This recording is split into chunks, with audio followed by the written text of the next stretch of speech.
Salam, xoş gördük. Yenidən sizinlə həmişə olduğu kimi mənəm, həkim, psixoterapevt, yalan və bədən dili üzrə ekspert Elnay Rəhimov Tambovski.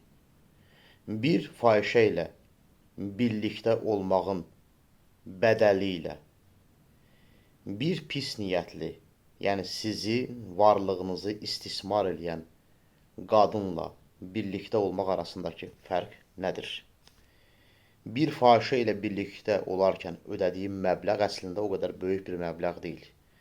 Ona sərf elədiyin enerji, ona sərf elədiyin emosiyalar, ona sərf elədiyin yaxşılıqlar və yaxud da deyək ki, ödəniş bu könüllüdür. İstəsən, bunu etməyə bilərsən.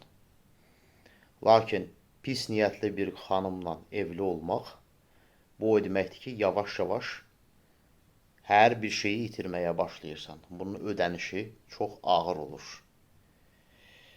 Evini itirə bilərsən, övladlarını itirə bilərsən, enerjini itirə bilərsən, əsəblərini itirə bilərsən, emosiyaların yana bilər, tükənə bilərsən və ən əsası da bunlar məcburidir. Yəni, istəsən də bunları çox vaxt buraxa bilmirsən.